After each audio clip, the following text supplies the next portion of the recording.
तो हेलो दोस्तों, कैसे हो आप लोग। आई होप आप लोग सब मस्त होगे, बढ़िया होगी। मेरे ब्लॉग में आपका स्वागत है। तो ये देखो काजू क्या कर रही है। काजू खा रही है खीर और पराठे। छोटी पराठे है ना, खीर और पराठे खा रही है छोटी। तो मैं भी ले आया रोटी, खीर और पराठे, क्योंकि आज है मांस, इसलिए हमारे घर में बनी है खीर और पराठे।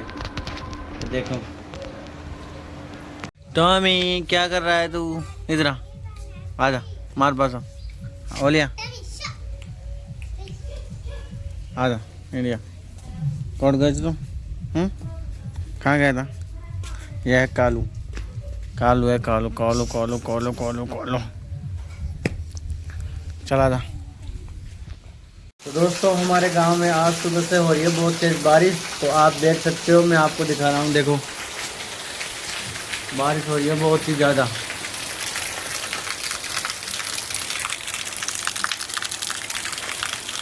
बारिश हो रही है, देखो सुबह से ही बारिश का मौसम, आज सुबह से ही।